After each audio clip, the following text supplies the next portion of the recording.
Hi, Dave Powell, Integrity Surveying. I'm going to be talking to you about bricks and walls today. And there's different types, and after this hopefully you might be able to spot them if you're out looking for your ideal house. So here's the first one.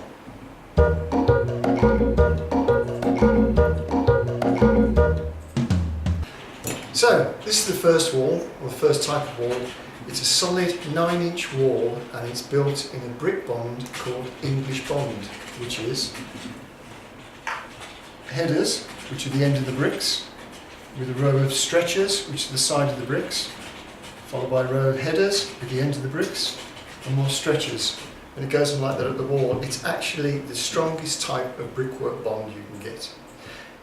These were popular up till the 1930s and sometimes even the early 1940s.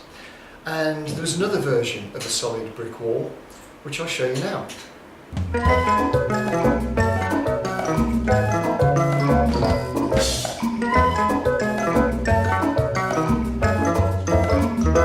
Okay, the hands up. I've got a little bit long down here because none of these joints should be above each other. This, in general, is called Flemish bond. It's a stretcher, a header, stretcher, header, stretcher. And above that, header, stretcher, header. That's called Flemish bond. It's another form of solid 9-inch brick walling, and it's about the second strongest sort.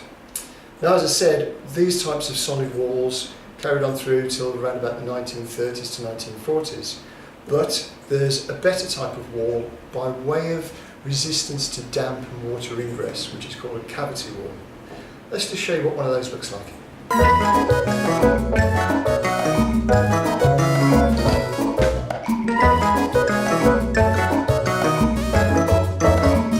So, this is another form of walling in stretcher bond, which means all of the faces are lengthways on and use a lot less bricks than in the other types of walling. Now, when this first came about, there's a very small gap between them, so we still weren't really into cavities. Cavity walls, however, were around in Victorian times, but only on posh houses. And it wasn't until around about the late 40s to early 50s they started to build walls with cavities. Let me show you what one looks like.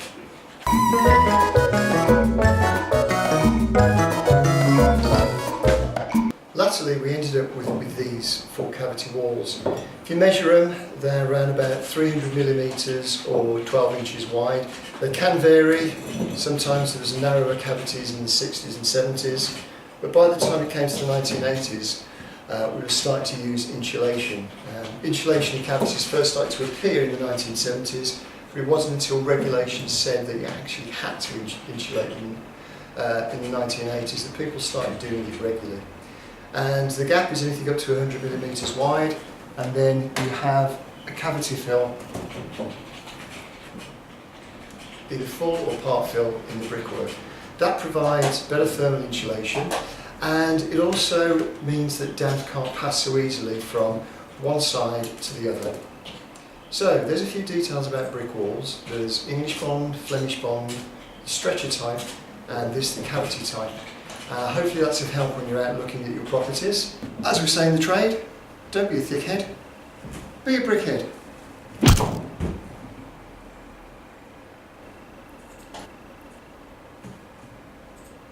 That's the rubber brick.